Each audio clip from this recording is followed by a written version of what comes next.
Jaya Kunja Bihari, Jaya Radha Madhava, Jaya Kunja Bihari, Jaya Radha Madhava, Jaya Kunja Bihari, Jaya.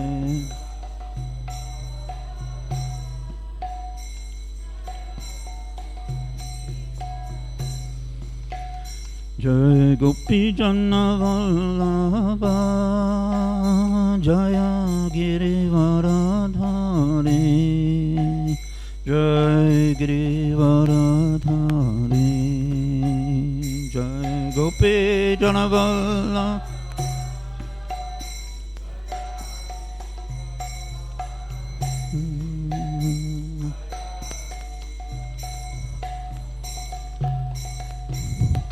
Gopi Janna Vallabha, Jaya Girivaradhari, Jai Girivaradhari, Jai.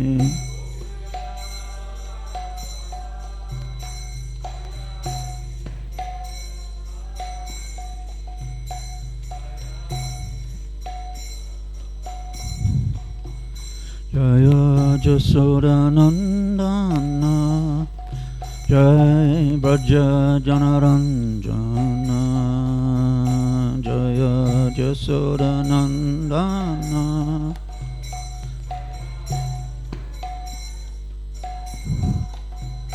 Jaya Jasodanandana, Jaya Braja Janaranjana, Jaya.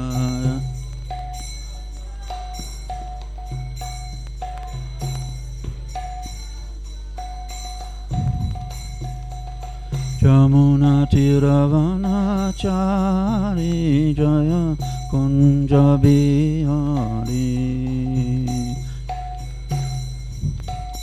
Vanachari, Jaya Kunja Bihari, Jaya Jamuna Tiravanachari, Jaya Kunja Bihari, Jaya Jamuna Tiravana,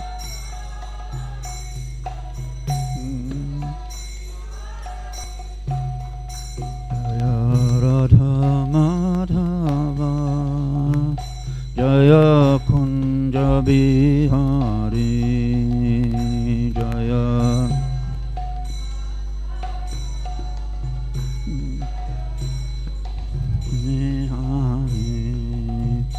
Jaya Radha Madhava, Jaya Kunja Bihari, Jaya.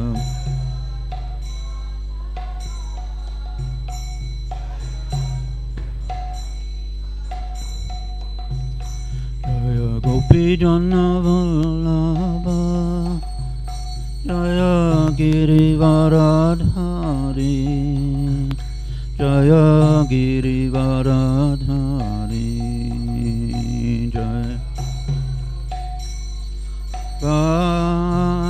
Jaya Girivaradhari, Jaya Girivaradhari, Jaya Gopi Janna Vallabha, Jaya Girivaradhari, Jaya Girivaradhari,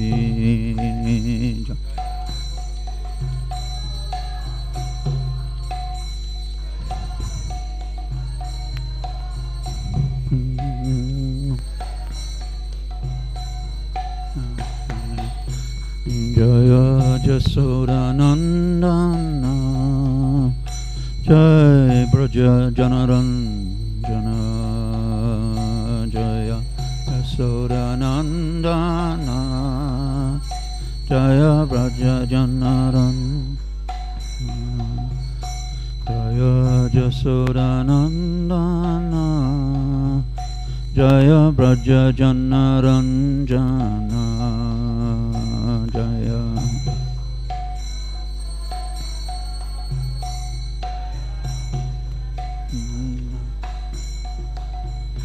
Jaya Jamuna Tiravanachari Jaya Kunja Bihari Jaya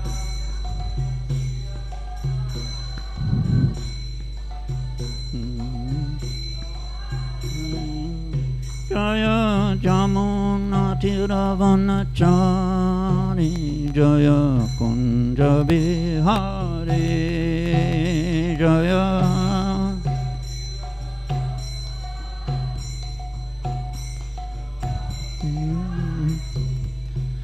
Jaya Radha Madhava Jaya Kunja Bihari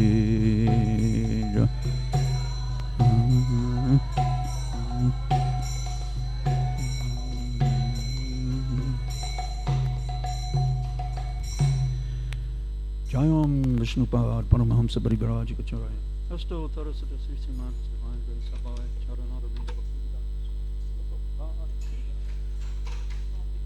Honorary Srila Prabhupada Ki Shri Gaurani Tai Ki Sri Radha Govardhana Dari Ki Shri Krishna Balaram Sri Giriraj Govardhana Ki Govardhan Dharma Ki Gaura Premanandi. Oh, glories to the assembled devotees. Oh, glories to the assembled devotees. Oh, glories to the assembled devotees. Oh, glories to Sri Guru and Sri Gauranga. Jaya Jaya Sri Caitanya Jaya Nityananda Jaya Advaita Chandra Jaya Gaura Bhakta Vrinda Jaya Jaya Sri Caitanya Jaya Nityananda Jaya Advaita Chandra Jaya Gaura Bhakta Vrinda Jaya Jaya Sri Caitanya Jaya Nityananda Jaya Advaita Chandra Jaya Gaura Bhakta Vrinda. Reading from Sri Chaitanya Caritamrta, Adi Lila, chapter 16, starting at text number 71. Please help me out with the Bengali this morning, everyone. Let's see how we go. We'll try the Brahma Samhita meter. See how that works. Rasa Lankaravat Kav Hare Krishna. Rasa Lankaravat Kavyam Dosha Yukched Vibhushitam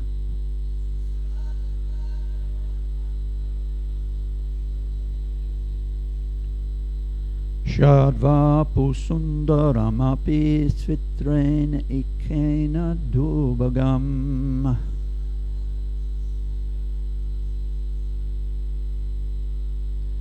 Rasa Lankara Vatkavyam Dosha Yukched Vibhushitam.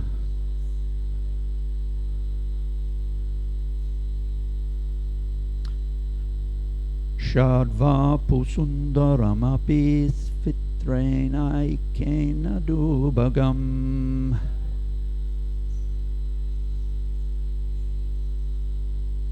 Someone else?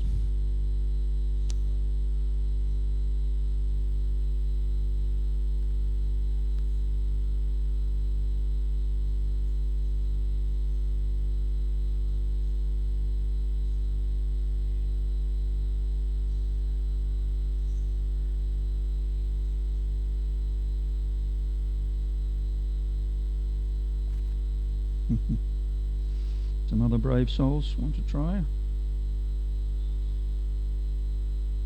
Mataji's?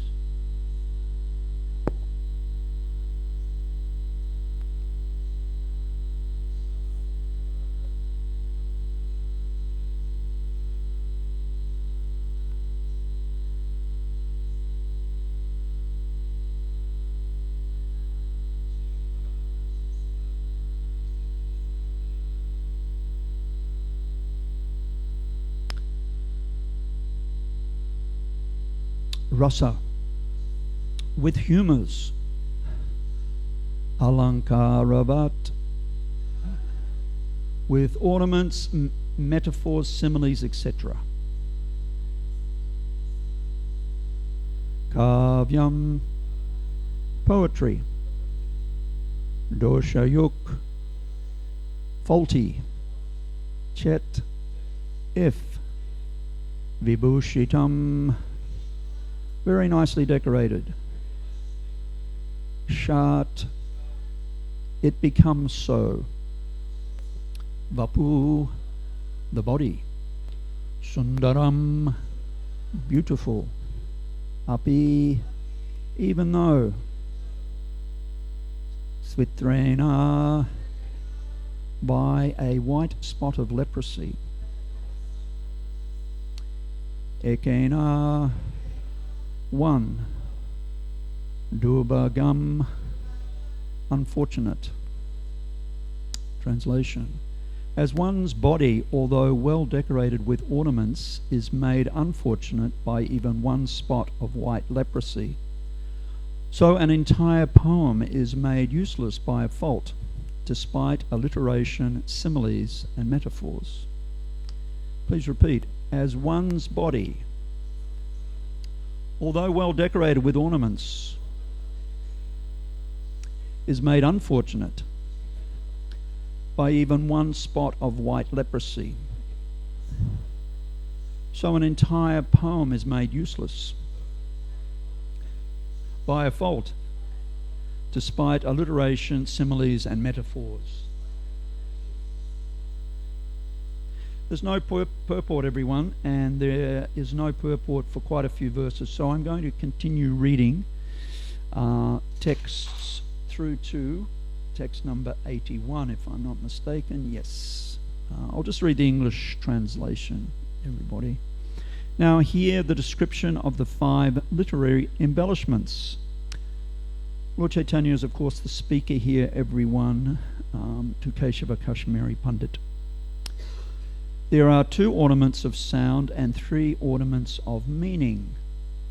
There is a sound ornament of alliteration in 3 lines. And in the combination of words Sri and Lakshmi, there is the ornament of a tinge of redundancy. In the arrangement of the first line, the letters Ta occurs 5 times, and the arrangement of the third line repeats the letter Ra 5 times. In the fourth line, the letter Ba occurs 4 times. This arrangement of alliteration is a pleasing ornamental use of sounds. Although the words Sri and Lakshmi convey the same meaning and are therefore almost redundant, they are nevertheless not redundant. Describing Lakshmi as possessed of Sri, opulence, offers a difference in meaning with a tinge of repetition. This is the second ornamental use of words. The use of Lakshmi Eva, like Lakshmi, manifests the ornament of meaning called Upama, analogy. There is also the further ornament of meaning called Virodha Abhasa, or a contradictory indication. Everyone knows that lotus flowers grow in the water of the Ganges, but to say that the Ganges takes birth from a lotus flower seems extremely contradictory. The existence of Mother Ganges begins from the lotus feet of the Lord. Although the statement that water comes from a lotus flower is a contradiction, in connection with Lord Vishnu, it is a great wonder. Text 81, translation. In this birth of the Ganges, by the inconceivable potency of the Lord, there is no contradiction, although it appears contradictory. Purport by Srila Prabhupada. The central point of all Vaishnava philosophy is to accept the inconceivable potency of Lord Vishnu. What sometimes appears contradictory from a material viewpoint is understandable in connection with the Supreme Personality of Godhead, because he can perform contradictory activities by dint of his inconceivable potencies. Modern scientists are puzzled. They cannot even explain how such a large quantity of chemicals has formed the atmosphere. Scientists explain that water is a combination of hydrogen and oxygen, But when asked where such a large quantity of hydrogen and oxygen came from and how they combined to manufacture the great oceans and seas, they cannot answer because they are atheists who will not accept that everything comes from life. Their thesis is that life comes from matter. Where do all these chemicals come from? The answer is that they are produced by the inconceivable energy of the Supreme Personality of Godhead. Living entities are part of the Supreme Godhead, and their bodies come, and from their bodies come many chemicals. For example, the lemon tree is a living entity that produces many lemons, and within each lemon is a great deal of citric acid. Therefore, if even an insignificant living entity, who is but a part of the Supreme Lord, can produce so much of a chemical, how much potency there must be in the body of the Supreme Personality of Godhead. Scientists cannot perfectly explain where the chemicals of the world are manufactured, but one can explain this perfectly by accepting the inconceivable energy of the Supreme Lord. There is no reason for denying this argument, since there are potencies in the living entities who are samples of the personality of Godhead. How much potency there must be in the Supreme Godhead himself. As described in the Vedas, Nityo Nityanam Chaitanas Chaitananam.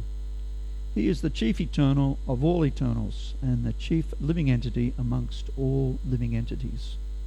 Katha Upanishad 2.2.13. Unfortunately, atheistic science will not accept that matter comes from life. Scientists insist upon their most illogical and foolish theory that life comes from matter, although this is quite impossible. They cannot prove in their laboratories that matter can produce life, yet there are thousands and thousands of examples illustrating that matter comes from life. Therefore, in Sri Caitanya Caritamrta, Krishnadas Kaviraj Goswami says that as soon as one accepts the inconceivable potency of the Supreme Personality of Godhead, no great philosopher or scientist can put forward any thesis to contradict the Lord's power. This is expressed in the following Sanskrit verse. Amajnana timirandasya gnanjana shalakaya chakshu unmilitam jena tasmai sri gurave namaha. I was born in the darkness of ignorance, and my spiritual master has very kindly come, forced to open my eyes with the torchlight of transcendental knowledge. I offer my most respectful obeisances unto his lotus feet. So this wonderful pastime is drawing to a crescendo. The great Kashmiri Pundit, Keshava Kashmiri, he's been identified by Kavi Kanapur as one of the great acharyas coming, Nimbaka Acharya, in the Kumara Sampradaya. There are 4 authorized Vaishnava Sampradayas, and one of those, the Kumara Sampradaya, the 4 mental sons of Lord Brahma. So Nimbaka Acharya was a great Vaishnava, and he appeared again in Chaitanya Mahaprabhu's pastimes as Keshava Kashmiri. Historians differ a little bit on when Nimbaka Acharya appeared. The general consensus is sometime in the 7th century AD, but other scholars say he came a little bit later. But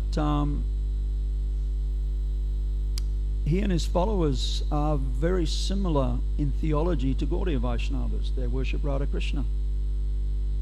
They chant the Hare Krishna mantra along with other Radha Krishna mantras. They worship the Lord in his different forms. They worship Shalagram. And there's still, the Kumara Sampradaya is still going strong in India, and in fact, internationally, there are temples. They have sannyasis and other teachers who are traveling and preaching. Very strong in North India and on the western side of India. And very strong in Vrindavan, Nimbaka Sampradaya, or Kumara Sampradaya. Very, very similar theologically. Achintya, Beda, Abeda, Tattva, inconceivable, simultaneous oneness and difference. Mahaprabhu's sublime teachings, as Prabhupada very nicely explaining here in this purport. Living entities and the Supreme Lord are one in quality but not in quantity. We can get a small amount of the Pacific Ocean water. It contains all the chemicals, the minerals in the vast Pacific Ocean, but of course it's just a tablespoon or a small bucket. Pacific Ocean is, practically speaking, so vast. We're residing here in close proximity, known as the South Pacific, but from here you can travel in a northeasterly direction and you will end up in what's known as the Pacific Northwest, states of the US and Canada, which border such a long distance, a 14-hour flight from here to Vancouver. We have one daughter about to make her residence in Vancouver, so we're checking out.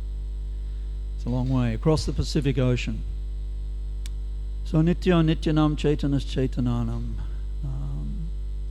Krishna is the chief eternal of all eternals, and he's the chief living entity amongst all living entities. So Krishna as Chaitanya Mahaprabhu, the child scholar Nimai Pandit, is demonstrating here one of his supreme opulences, and that is vast learning, erudition, knowledge. It's interesting, by the efforts of Srila Prabhupada and his followers and other teachers of Sanatana Dharma, in the last 50 or so years especially, words have become popular in all the great languages of the world, not just English, which previously may not have been so well known. Words like guru, mantra, karma, pandit, to name just a few, commonly used now in mainstream media. So we have Srila Prabhupada to thank for that, for introducing those very elegant Sanskrit words, which he describes. Sanskrit is the language spoken in the great cities of the demigods. Very the most elegant of all languages, from which many other words and languages, Bengali language included, is very close to Sanskrit and is described as a very sweet language, very sweet sounding. So we have all these wonderful words now, which we've become familiar with. We came across an interesting term the other day, which we weren't so familiar with, so we did a little bit of extra research. And in our notes here, and that is the few words known as a Paribhasa Sutra. And a Paribhasa Sutra is translated as a definitive statement. And we have two definitive statements in the Srimad Bhagavatam. The first is very famous amongst Gaudiya Vaishnavas, and that is Eti Chamsa Kalo Pumsam Krishnastu Bhagavan Swayam Indrali Vyakalam Lokam Madayanti Yuge Yuge. Whenever there is a decline in religiosity, Krishna descends. And he appears for different pastimes. The lists of the different incarnations are given herewith, Vyasadeva explains. But of all of them, the original Supreme Personality is Krishna, Govinda. Krishnastu Bhagavan Swayam. He is Swayam Bhagavan. And he appears to defeat the enemies of Indra, to help the demigods in their battles. So that is described as a Paribhasa Sutra. Some of us, I'm sure, know the word sutra means code. A very famous Vedic literature is Vedanta Sutra. I think there's 1,000 verses in the Vedanta Sutra. Sutra means a code, and Prabhupada gave the example during his time as a businessman that even then, as there is today, there are many codes. In Prabhupada's time, it was cost including freight, CIF. And what is the code, Ram Prasad Prabhu, for a computer? We discussed yesterday. The computer that you can access. You remember that one? What is it? Yeah, that was it. Personal video recorder. That'll do. Yeah. And of course it becomes a little frustrating, I'm sure, not only for us seniors, but perhaps some of you younger devotees also, because everything is being condensed nowadays, and quite often you don't know what are they talking about in that. What is a this or that, because it's just been abbreviated. But anyway, codes are there. So Vedanta Sutra is very famous. And another Paribhasa Sutra, or definitive statement in the Srimad Bhagavatam, is the one that begins with Vedanti Tat Tattva Vidas and ends with Brahmeti Paramatmeti Bhagavan iti Sabjate. The absolute truth is realized in three phases, known as Brahman, Paramatma, and Bhagavan. And all classes of aspiring transcendentalists are recognized. Either they are Brahmavadis, whose perception of the Supreme Absolute Truth only extends as far as Krishna's effulgence, the bodily rays, all-pervasive effulgence of Lord Govinda. So that, for many aspiring transcendentalists, is the limit of their comprehension of the Absolute Truth. But then there are yogis who understand that that effulgence does come from the body of Krishna, and they like to meditate on the Lord within the core of their hearts. They have a passive relationship with Krishna as the his four-armed expansion within the heart, Paramatma. And then there are those who want to extend even further and have a more intimate relationship with the Supreme Lord in his Bhagavan feature, which is the ultimate feature, and which does include the other two, Brahman and Paramatma. So that is also another Paribhasa Sutra, or definitive statement. Those two are there in Srimad Bhagavatam. So in this chapter, Lakshmi is being discussed, and also the worshipable deity of Keshava Kashmiri. There are actually two Saraswatis, at least two. And there's Divya Saraswati, Divine Saraswati, an expansion of Lakshmi, who expands, we know, from Srimati Radharani to Lalita Vishaka and the other Astasakis. And from there are more Gopi associates of the divine couple, Manjaris, and then Priyanam Sakis, and so on this way. Just as Krishna expands Lord Baladev and Vasudev, Sankarshan, Aniruddha, Pradyumna, quadruple expansions, and so on. So Srimati Radharani, she also expands in her feminine forms. And Divya Saraswati, one of an expansion of Lakshmi Devi. So she is there, and actually Brahma Samhita reveals that Lord Brahma received his initiation into the famous Gopal mantra by Divya Saraswati. And his second initiation, Brahma Samhita describes, was the flute sound of Sri Krishna. And those two correspond to the Gopal mantra and also the Karma Bij mantra, which all Gaudiya Vaishnavas chants. Second initiated Gaudiya Vaishnavas chant those mantras. So they're coming down. Even Lord Brahma takes his initiations. But the other Saraswati is expanded from Divya Saraswati, and she is the goddess of learning who Keshava Kashmiri was worshipping. Because many people in this world, they want to become great scholars in one field of learning or another.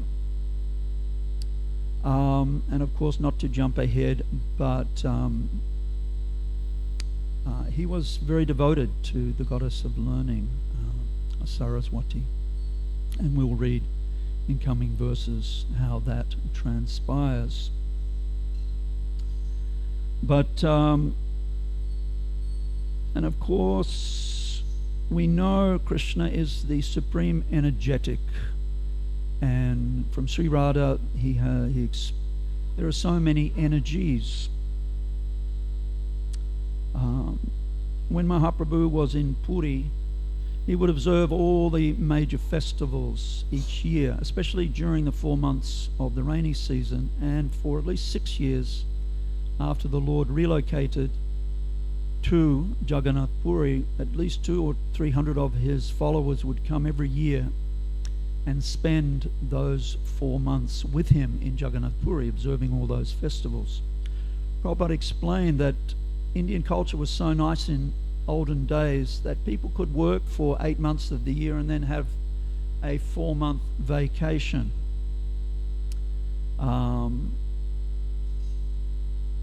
Especially during the rainy time. And of course, Lord Jagannath is famous as having the most festivals of any major deity in any of the major temples in India. Approximately 50. So that's like almost one major festival every week. And one of those festivals, of course, appears around 8 or 9 days after Lord Jagannath, Balaram and Subhadra leave the main temple in Jagannath Puri, and they go to the temple of Gundicha. And that festival, after about 8 or 9 days, is known as Hera Panchami, also known as Lakshmi Vijaya. And it's a really delightful festival. It's interesting, within Vaishnav culture, of course, there are many festivities. Krishna manifesting his opulences in different ways.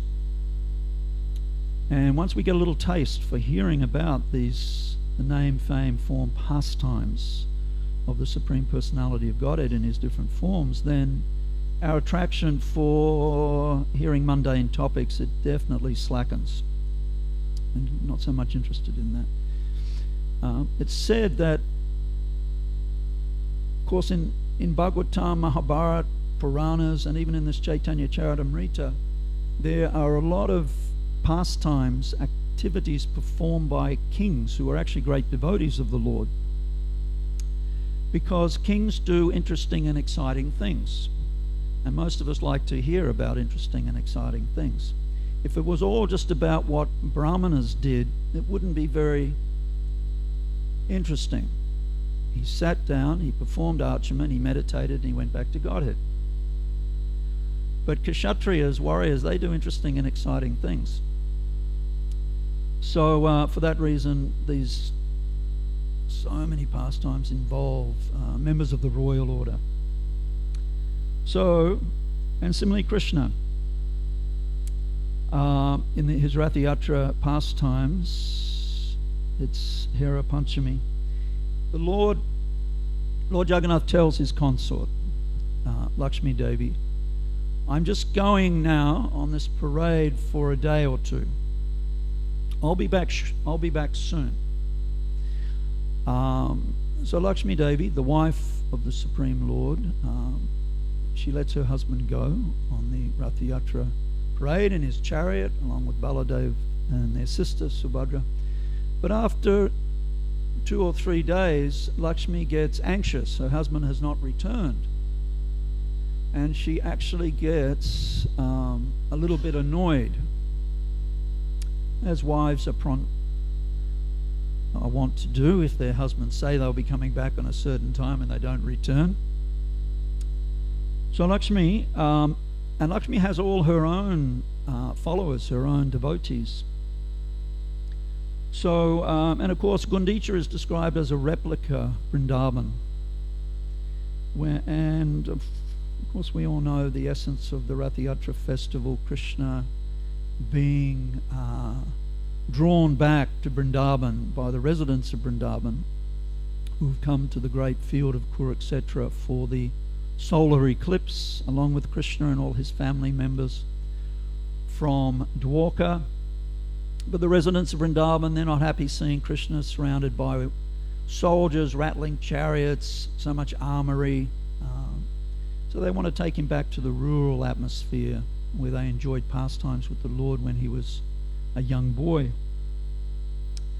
So Lakshmi Devi dresses herself so opulently, with so much jewelry, and she has a golden palanquin carried by 4 palanquin bearers, 4 strong men, and she has all of her maid servants and manservants with chameras and whisks and flags, and there are musicians and there are dancing girls. So she goes to the Gundicha temple, and she orders her servants to arrest the servants of her husband, Jagannath. And many of them fall down at Lakshmi's feet and beg forgiveness. And there's something of an intense discussion goes on, and of course Lord Jagannath agrees to come back some days thereafter. And during Lord Chaitanya's pastimes, Swarup Damodar, who is Vishaka Devi, and it's said that Swarup Damodar, the word Damodar was actually given to Swarup Damodar by Lord Chaitanya, which I didn't know. Swarup Damodar was the secretary of Mahaprabhu in Puri. He never accepted formal sannyas. He continued to wear white cloth, but he was accepted as a renunciant, a sannyasi. He acted as the secretary of the Lord. So he had to meet all sorts of different personalities who would come. But he maintained his brahmachari name of Swarup, and Lord Chaitanya gave him the name Damodar. He's Vishaka Sakhi. And coming at that on one particular occasion, all the way from Mayapur, was Srivas Pandit, who is Narada Muni. And Narada Muni is principally a Vaikuntha devotee. So they had, you could say, a mock verbal battle between the two of them, where Srivas Pandit was saying, just see how opulent my worshipable goddess of fortune Lakshmi is. She's riding on this golden palanquin. She has so much priceless jewelry. She has but knowing the internal identities of Mahaprabhu's other confidential associates, like Swarup Damodar, Vishaka Saki. But your Krishna, your Srimati Radharani, and all of her followers, they are living in this rural place, Vrindavan, cowherd village. So this mock debate in good humour went back and forward like that. And of course our acharyas describe in great detail how Vrindavan actually, which is described as the sweetest of the Lord's abodes, it eclipses, its opulence eclipses that of Dwarka and Jagannath Puri, Vaikuntha. And it eclipses in the way of sweetness, Madhurya. It's the sweetest of all the abodes. Just like during the daytime, the stars are still there, but their twinkling, shimmering, their illumination is eclipsed by the brilliance of the sun. But they're actually still there. So similarly in Vrindavan Dhams, Mathura, Braja, Vrindavan Dham, there is actually great opulence there, but it is eclipsed by the absolute sweetness of Lord Govinda. And this word Madhurya is there, and it's quite often. Let's see if we can remember them, otherwise you might have to help me out, but I think we might be okay. Let's see, in amongst our voluminous notes here. Yes, we have Venu Madhurya, Krishna's flute playing, which eclipses any other sound vibration one can possibly ever hear. Similarly, the Lord's Leela Madhurya, his pastimes, so enchanting. And then, I do need, let's have a look here. The Lord is always surrounded by loving associates. These are the four qualities that Krishna has, which even Lord Narayan does not have in Vaikuntha. Oh, here we go. Hare Krishna. So, yes, I'm sure I wrote them down. There's one or two others. Can someone help me out here? We have Venu Madhurya, Leela Madhurya, and there are the others. This is what happens when you make too many notes, everybody. Hare Krishna. Anyway, that is... Oh, here we go. So flute, Leela Madhurya, Rupa, Krishna's form, is so enchanting. And yes, we mentioned Prema Madhurya. He's always surrounded by loving associates. So,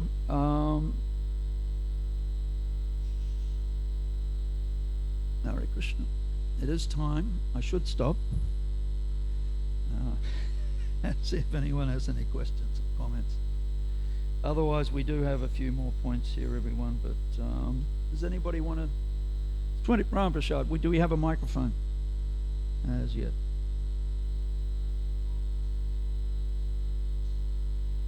Yes. Got the mic, Ram. Do you want to hold for a sec? Yeah. I was reading how some of these chemicals are really mysterious elements. For example, two of the lightest elements in the universe are oxygen and hydrogen. But when you put them together, what do you get? Water, which is one of the heaviest elements in the universe. Yeah. Or another one, chlorine. In the First World War, chlorine was used like as mustard gas. It's a really, like if you have chlorine, you're going to put it in a pool or something. It's really noxious stuff, or in bleach, giving off gases and what have you. But you put it with sodium, and you've got common salt, which is like the most stable element in the universe, practically. Good points. Thank you. Or water. Mysterious. I was reading where Sadaputa said that as a mathematician, he said, I cannot write a code that would predict what water's going to do. It's mysterious. Very mysterious. Yes. Anyone else? Any other? We've got a few minutes. I do have a couple of other. I have a Prabhupada story or two here.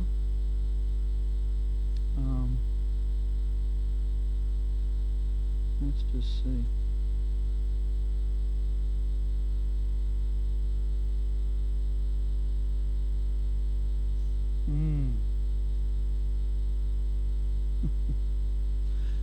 Prabhupada was on a morning walk, mid-70s, probably 75 or 76, in Mayapur. And as was, and Mayapur, Purnima time, so there were hundreds of devotees attending the Mayapur festival, including all of Prabhupada's big leaders of the time, GBCs, sannyasis, temple presidents, 4 annual temple presidents meetings, which are about to come up shortly and again this year. So at that time, Prabhupada's movement had grown quite large, and Prabhupada had deputed many of his senior, most qualified disciples to take enormous responsibilities on his behalf for spreading Krishna consciousness and maintaining standards in his temples in different parts of the world. So they're all along on this particular morning walk with Prabhupada in Mayapur. But the walk had barely begun. Prabhupada was heading in the direction of the Ganga, hearing about the Ganga here, when 2 or 3 of Prabhupada's senior-most GBC disciples started to complain to Prabhupada about certain things that some of their godbrother GBCs were doing, which they did not approve of. So Prabhupada gave them a fair hearing, but at a certain point he stopped suddenly and turned around to them and everyone else who was within earshot, and he said, "I have come simply to give encouragement, and you are simply giving discouragement." And he kept walking. And those 2 or 3 senior disciples, they fell to the back of the walk, and they got down in the dust of Mayapur, and they offered obeisances to one another and begged forgiveness. "I'm sorry, Prabhu, I shouldn't." And that was that. So I have come simply to give encouragement, and you are simply giving discouragement. I found that quite strong. We have another. We were going to say something about Sripad Shankaracharya, but we ran out of time. There's another interesting story about Sri, because these verses are describing Lakshmi Devi is there, Sri Radha expanding. She is the energy. Just like we all know, we're getting our power from somewhere, increasingly solar or some alternative power source. But there's power is coming from somewhere, ultimately from the sun. So there is a powerhouse generating electricity. So that is the energy of the Lord.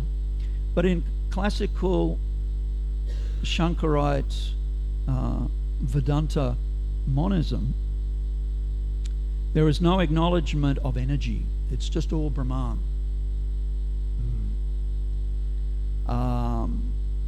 And there was an incident, a pastime in the life of Sripad Shankaracharya, where he was on a pilgrimage to Badrinath, Badarikashram, but he only got as far as the foothills of the Himalayas, and he fell gravely ill. He was practically on his deathbed, and he fell ill in a town where the presiding deity, the worshipable deity in that town, was a deity of Durga. And Shankaracharya was almost dying, and this beautiful young girl came to him with some water and said, you need to drink this. And he said, I don't even have enough energy to lift my hand. You have to administer it to me. So she did. And then she chastised him severely. She said, you deny me. I am the energy of the Supreme Lord, but you say there is no energy.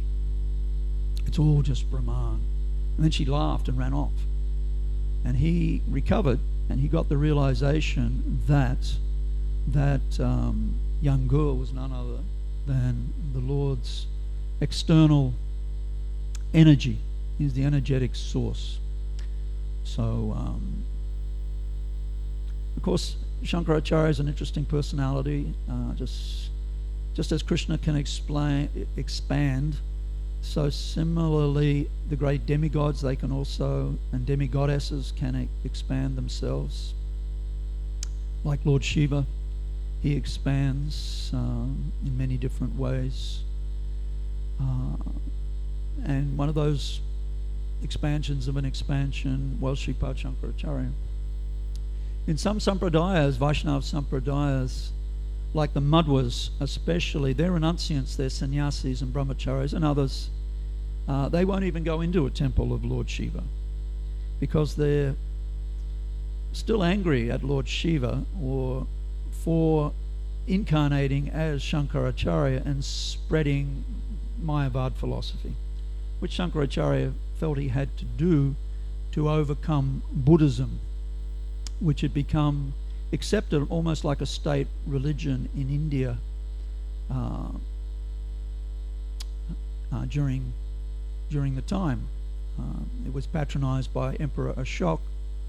Actually, interestingly, Lord Buddha himself predicted that his teachings would only remain popular for a period of 1,000 years, and then they would gradually diminish. And that's exactly what happened historically. After about 1,000 years, about 1,500 years ago, Shankaracharya appeared, and wherever he traveled in India, he defeated Buddhism and replaced Buddhism with at least philosophy which was based on the Vedas, which Lord Buddha had rejected because he said, if the Vedas accept any form of animal sacrifice, then out of compassion for the animals, I reject the Vedas.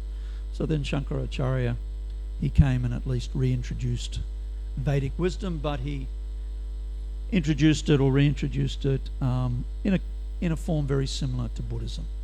So the bell has rung, everyone. Thank you very much. Sri Caitanya Caritamrta ki jai. Srila Prabhupada ki jai. Gaura Premanandi.